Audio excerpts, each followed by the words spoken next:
자, 어제 정부 예산안이 나왔죠. 대부분 예산이 줄었는데 유독 예산이 좀 늘어난 곳이 있습니다. 어디냐? 보건복지부입니다. 관련해서 조규용 보건복지부 장관과 이야기 나눠보도록 하겠습니다. 장관님 안녕하세요. 안녕하세요. 내년 예산이 늘긴 늘었지만 이제 증가폭이 줄어든 거죠. 네. 그래서 언론의 모든 평가는 긴축 재정이다. 뭐 이런 평가들 하던데 그런데 복지부 예산은 올랐습니다. 네. 이 어느 파트에서 복지 예산이 많이 늘어난 거죠? 예. 정부 총 지출 증가율이 2.8%이기 때문에 예. 올해에 비해서 거의 절반 수준으로 감소를 했습니다. 그럼에도 불구하고 약자 복지 강화와 필수 의료 확충을 핵심 과제로 하고 있는 저희 보건복지부 예산은 122.5조 원으로서 전년 대비 12.2%가 증가했습니다. 예. 약자 복지 강화와 필수 의료 확충에 중점을 둔 결과라고 생각이 듭니다. 아마 지난번에 네. 출연하셨을 때도 제가 아마 그럼 예산을 줄이면 네. 이 약자 복지는 어떻게 하느냐라는 질문에 약자 복지 부분은 늘릴 거다. 그래서 제가 재원은 어떻게 조달할 겁니까라는 질문에는 아마 복지 구조조정 말씀하셨거든요. 네네. 그 지출 구조조정도 같이 따라오는 겁니까? 예. 당연히 이번에 같이 했고요. 예. 이번에 사업 하나하나를 검토를 해서 원점에서 재검토를 했습니다. 그래서 네. 타당성이나 성과가 부족한 사업, 연례적으로 집행이 부진한 사업, 그다음에 낭비 요소가 있는 사업을 폐지하거나 감액을 했습니다. 그리고 그 재원을 약자 복지 사업에 과감하게 투자한 결과입니다. 알겠습니다.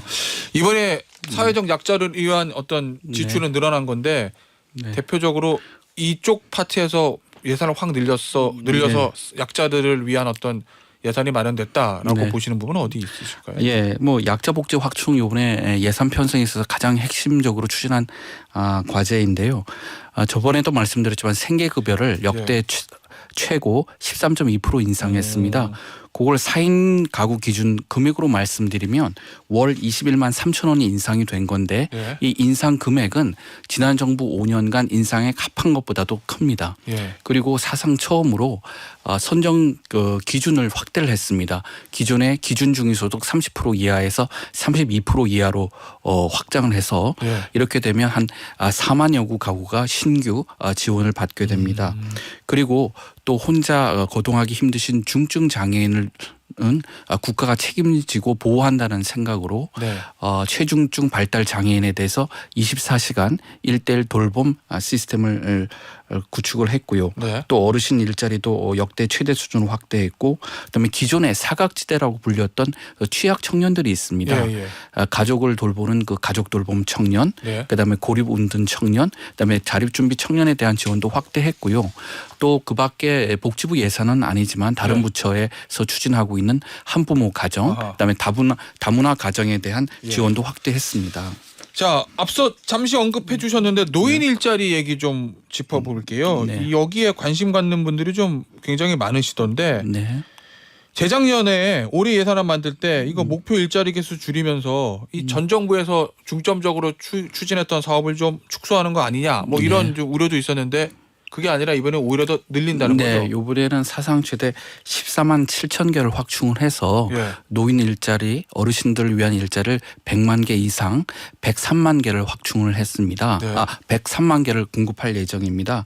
이는 저희 내년도에 노인 인구가 이제 1000만 시대를 맞이하게 됩니다. 그래서 네. 저희가 조사를 해보니까 어르신 10분 중에 한 분이 일자리를 원하십니다. 그래서 저희가 일자리를 원하시는 분들에게 충분한 일자리를 제공하기 위해서 100만 개 이상 103만 개를 공급할 예정이고요. 예. 이 양적인 확대뿐만 아니라 2018년 이후 6년 만에 처음으로 그 보수를 평균 7% 인상을 했습니다. 예. 이게 사실은 이 노인 일자리 같은 네. 경우에 사실 지난 문재인 정부 때 많이 좀 확대를 했던 건데 네. 당시에 뭐 보수 언론이나 이런 곳에서 좀 비판하는 거 보면 네. 야 이거 단기 알바 아니야. 고용 늘리려고 이 통계 착시 효과 가져오는 거 아니야. 네. 뭐 이런 비판도 좀 했었거든요. 네. 현 정부에서 이 노인 일자리를 바라보는 기본적인 시각은 어떻습니까? 예, 노인 일자리는 여러 가지 효과가 있습니다. 예. 취약 어르신들에게 그 빈곤 완화 효과가 있는 건 물론이고요. 그다음에 일자리를 통해서 건강을 유지하시는 분들도 있고 또 어르신이지만 사회 기여에 참여하는 그 기회도 확대하는 그런 효과가 있습니다. 네. 그래서 저희도 그에 맞게 프로그램도 개선하고 있는데요. 일자리가 상대적으로 안정적이고 예. 보수가 많은 사회 서비스형 일자리, 예. 민간형 일자리를 대폭 확충을 했습니다. 예. 그리고 이런 일자리로 전환하기 위해서는 새로운 기술이 습득이 필요한데 그렇겠죠.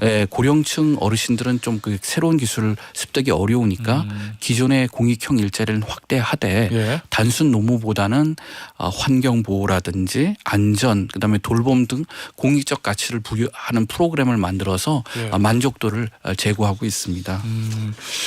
알겠습니다. 자, 요 얘기 좀 짚어보죠. 네. 저출산 네. 문제인데 이게 저출산 지원 예산들 이건 어느 정도 반영이 예. 됐어요? 지난 3월에 대통령님을 모시고 저출산 고령사회위원회에서 정부가 추진해야 될 5개 핵심 사업에 대해서 핵심 분야에 대해서 발표를 한 바 있습니다. 예. 양육 비혼 지원, 그다음에 돌봄, 그다음에 건강 지원, 일가정 양립, 주거 지원 5가지인데요. 그 중에서 이제 복지부가 책임지고 있는 3가지에 대해서 우선 말씀을 드리겠습니다. 양육비 절감을 위해서 아까도 기자님이 말씀하셨지만 부모 급여 지원을 네. 0세는 100만 원, 그다음에 1세는 50만 원까지 확대를 했고요. 예. 또 태어난 아이들에게 바우처를 주는 사업이 있습니다. 그 첫 만남 이용권이라고 하는 것인데 둘째 이상에 대해서는 200만 원에서 300만 원 그 바우처 금액을 100만 원 확대했습니다. 예. 그리고 돌봄에 있어서 중요한 것은 지금 어린이집에 출산 인구가 줄어들다 보니까 영세반이 감축이 되거나 없어지는데요. 이러한 영세반의 유지를 위해 가지고 현원이 정원보다 모자라더라도 그 학급을 유지할 수 있는 인센티브를 제공을 했고요. 또 맞벌이 가구 같은 경우는 틈새 그 수요가 굉장히 많습니다. 돌봄에 관해서요. 네. 그래서 저희가 아이 돌봄 사업이라든지 시간제 보호육 사업도 확충을 했습니다. 그다음에 임산부 신생아 지원도 저희가 신경을 쓴 부분인데요. 고위험 임산부라든지 아니면 미숙아, 선천성 이상아에 대한 의료 지원을 하고 있는데 이때까지는 소득 기준이 있었습니다. 근데 이 소득 기준을 철폐를 해서 이제 소득에 관계없이 이용하실 수 있도록 했고 또 난임으로 어려움을 겪는 분들을 지원하기 위해서 임신 전 검진 비용이라든지 그다음에 냉동 난자를 이용한 예. 보조 생식술 비용도 지원했습니다. 그리고 최근에 예. 소아 의료 때문에 걱정하시는 분들이 많아서 많죠. 24시간 예. 소아 의료 상담을 할 수 있는 그 전문 센터를 예. 5개 신설을 하고요. 예. 그다음에 달빛병원이라고 들어보셨는지 알고 모르겠는데 있습니다. 예.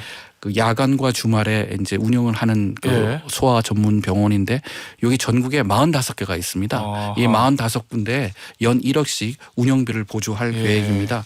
그 밖에 이제 그 핵심 분야인 일가정 양립 주거 안정도 예. 고용부와 국토부에서 추진하고 있는데요. 잠깐 말씀을 드리면 예. 부모가 직접 자녀를 돌볼 수 있도록 육아휴직 유급 기간을 18개월까지 확대했고요.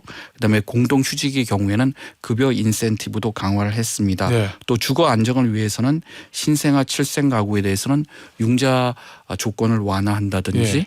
그다음에 분양과 임대를 우선 배정한다든지 그다음에 금리 혜택을 확대하는 등 3종 세트를 제공할 계획입니다. 알겠습니다. 앞서 그 말씀 잠시 주셨는데 달빛병원이요. 네네.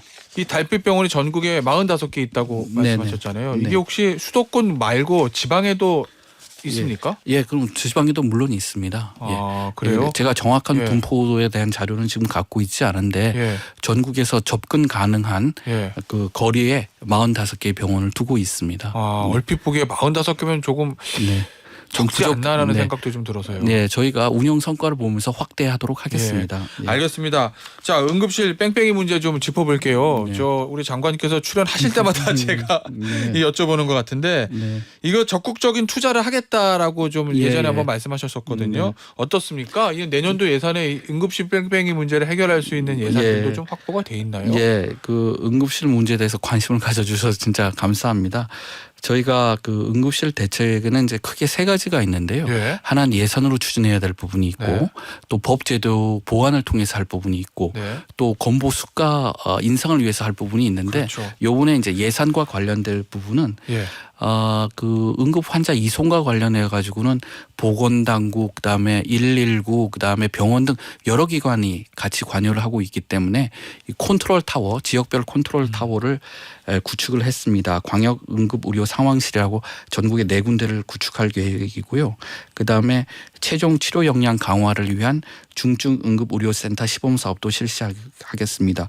그리고 또 중증 환자는 네. 또 신속히 이송하는 게 중요하지 않습니까? 그렇죠. 그러니까 닥터 헬기를 한 대 더 도입을 해서 예. 전체적으로 9대를 운영할 계획이고요. 네. 그다음에 중증 환자를 위한 중증 응급 환자를 위한 그 기기가 탑재된 중증 응급 환자 전용 저희가 구급차도 신규 도입할 예정입니다. 그리고 예.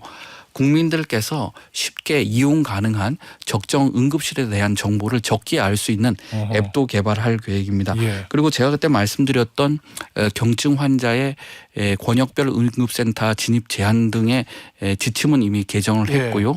그다음에 응급실에서 일하고 계신 의료진 분들의 보상 강화를 위해서는 건보수가 개편도 네. 지금 같이 추진하고 있습니다. 장관님, 네. 지난번에도 아마 우리가 그런 얘기를 좀 나눴던 것 같은데 이 경증 환자들이 네네. 응급실 이용을 좀 줄여야 되는 그런 문제들은 예, 예. 사실은 좀 대국민 홍보도 좀 필요한 부분인데 맞습니다. 예. 그 부분에 대한 어떤 홍보 전략이라든지 홍보 예산 이런 것도 좀 편성이 예. 되어 홍보 있나요? 예산 당연히 편성이 되어 있고요. 이제 두 가지죠. 이제 국민들께서 예. 그냥 일반적인 감기나 그런 곳으로 큰 응급실을 찾지 않으시고 지역에 있는 응급실을 찾을 수 있도록 자체 유도하는 것도 하나고요. 예. 그러니까 앱 개발도 아하. 그런 취지로 저희가 한 거고요. 예. 또 하나는 이제 법 제도적으로 그 경증 환자의 진입을 제한하는 지침은 만들었는데 네. 그걸 또 그 의료기관에서 부담을 가지시니까 그걸 법제화하기 위해서 아하. 지금 추진 중에 있습니다. 만약에 법제화가 된다고 하면 의료기관에서 예, 좀 약간 진료 거부다 이런 부담은 좀 없을 예, 텐가요? 그렇게 될 것 같습니다. 예. 예. 알겠습니다. 언제쯤 효과를 볼 수 있을까요? 응급실 뺑뺑 문제 해결되는.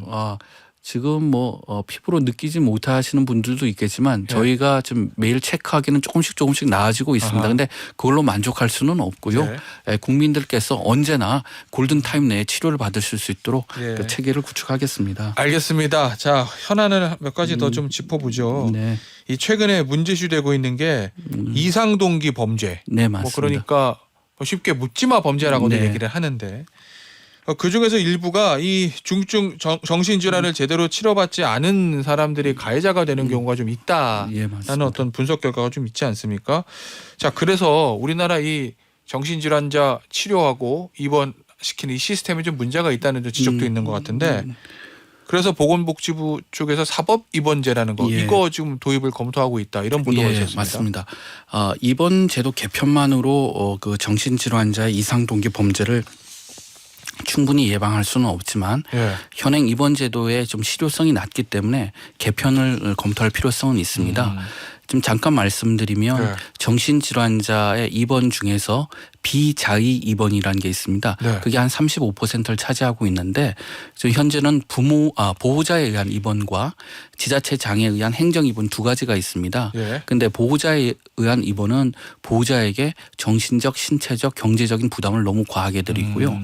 그다음에 행정 입원 같은 경우도 과도한 민원 때문에 그게 제대로 활용이 되지 않고 있습니다. 예. 그래서 저희는 사법 당국에 의해서 결정이 되면은 예. 이러한 부작용을 좀 완화할 수 있다고 생각이 돼서 미국과 독일의 그 성공적인 운영 사례를 지금 검토하고 있고 예. 또 이 관련 부처가 많습니다. 법무부도 있고 행안부도 있고 그래서 그렇죠. 같이 이제 TF를 구성해서 검토하고 있습니다. 네. 그런데 사법 입원제에 대해서는 뭐 이런 좀 비판 문제를 제기하시는 분들도 있더라고요. 네. 과연 법원이 네. 어떤 의학적인 전문성을 가지고 예. 당신 입원하라라고 결정을 내릴 수 있겠느냐 하는 그런 부분이요. 예. 물론 그렇지만은 이제 기본적으로 이게 개인의 인신을 구속하는 거 아니겠습니까? 아하. 이거에는 일단 사법적인 기관의 판단이 들어가야 된다는 게 하나고요. 인신 구속 예, 문제 예. 때문에. 그다음에 지금도 예. 이번 그 적합성 심사위원회를 해서 예. 또 법 전문가들이 이렇게 모여가지고 예. 적합성 검사를 하는데 예. 이것을 한 단계 올려갖고 사법부에서 판단을 하게 되면은 네. 물론 그때는 이제 전문가들의 의견을 들으시겠죠. 네. 좀 결정이 신속하고 또 권위 있게 이루어지지 않을까 그렇게 생각이 듭니다. 알겠습니다. 뭐 이런 좀 문제 네. 제기도 있더라고요. 우리나라 정신 의료 시스템이 좀 탁상 공론식으로 네. 진행이 돼서 이 우리 GDP 대비해서 충분한 의료비 지출도 없고 네. 이게 관련 인력이나 인프라 만들 의지도 없다. 네. 시스템 전체를 업그레이드 해야 된다. 뭐 이런 지적도 있던데. 네, 뭐 어떻게 보십니까? 전적으로 동의를 합니다. 그리고 대통령께서 지시를 하셔가지고요, 저희 정신건강 서비스를 혁신하는 방안을 네. 연내에 발표할 수 있도록 준비를 하고 있고요. 이번 예산에서도 일단 시급한 예산을 몇 개를 더 반영을 했습니다. 네. 뭐 구체적으로 말씀드리면 권역 정신 응급 의료센터를 2개소 확충해서 12개를 운영할 계획이고요. 정신 재활 시설은 노후화된 시설들이 많습니다. 요거를 이제 개보수를 하면서 확대를 하려고 하고요. 네. 또 저희가 이게 연구 결과를 보면은 이 상담 서비스라고 하는 게 굉장히 중요합니다. 아, 그래서 중요하죠. 예, 전 국민 상담 서비스를 제공할 계획입니다. 그래서 내년에 8만 명으로 조그맣게 시작은 하지만 27년까지 그 상담 네. 인원을 100만 명까지 확대를 하겠습니다. 그리고 자살 예방 상담도 전화 대기를 최소화하고요. 또 중요한 것이 정신질환 편견 해소하는 게 굉장히 중요합니다. 아, 중요하죠. 이런 그 편견 때문에 정신질환자들이 계속 자기의 그 질병을 숨기고 있거든요. 예. 그래서 그러한 해소 캠페인도 확대할 계획입니다. SBS도 적극 좀 지원해 주셨으면 좋겠습니다. 알겠습니다. 자, 마지막 주제인데요. 네, 야, 이거 어려운 문제인데 이 국민연금 개혁. 네, 네. 이게 아마 대통령이 중점적으로 추진하는 4대 개혁 중에 하나인 국민연금 개혁이요. 맞습니다. 이게 보니까 올 10월에 개혁안이 나오는 게 목표다. 뭐 이런 네. 보도를 봤는데요. 이게 보니까 전문가위원회 방향성이 매달 보험료는 더 내지만 연금은 더 늦게 받고 액수는 똑같이 받는 거다. 뭐 이 얘기거든요. 더 내고 똑같이 받되 늦게 받는다. 뭐 요건 것 같습니다. 네. 이 국민연금 개혁이 사실은 어떻게 보면 반발을 크게 불러올 수도 있는 네. 문제인데 네. 어떻습니까? 우선 윤석열 정부는 이제 국민께 약속드린 대로 이번 정부 임기 내에 연금 개혁의 골격과 합의를 도출해 내겠습니다. 그래서 예. 이를 위해서 지금 착실히 준비 중인데요. 지금 현재 그 보건복지부 장관의 자문위원회에서 여러 가지 안을 검토하고 있는데 네. 아직 그 마무리가 되지 않았습니다. 예. 그래서 제가 특정 방안에 대해서 입장을 말씀드리기는 곤란한데요. 예. 연금 개혁은 굉장히 이해관계가 복잡하고 그렇죠. 쟁점이 많습니다. 예. 그래서 이거를 단순히 논리적 수리적인 해결 방안으로는 뭐 이게 해결할 수가 없고요. 이제 국민의 수용성이 핵심입니다. 그렇겠죠. 우선은 뭐 자문안을 받아보고 예. 그리고 저희가 이와는 별도로 FGI 등을 통해서 국민의 의견을 적극 수렴하고 있습니다. 예. 그 수렴 결과 그다음에 국회에 아시다시피 연금특위가 돌아가고 있는데 네. 거기에 논의 과정 등을 담아서 10월 달에 개혁안을 내도록 하겠습니다. 하여튼에 이것은 뭐 사회적 합의가 그렇죠. 전제가 돼야 되는 거기 때문에 사회적 합의를 이룰 수 있도록 최선의 노력을 다하겠습니다. 이 연금 개혁이 역대 정부에서 네. 얘기는 꺼냈는데 대부분 다 이제 용두삼이 그러니까 네. 대선 후보 시절에는 합니다라고 했다가 취임하고 나면 흐지부지 되는 게 다반사였거든요. 네. 현 정부 내에서는 어떤 형태로든지 큰 네. 골격을 잡아서 추진한다. 이 입장은 변화 없으십니까? 예, 변화 없습니다. 확실히 추진하도록 하겠습니다. 예. 알겠습니다. 자, 오늘 조규용 보건복지부 장관과의 인터뷰는요. 여기서 마무리하도록 하겠습니다. 지금까지 조규홍 보건복지부 장관이었습니다. 장관님 오늘 나와주셔서 감사합니다. 감사합니다. 네.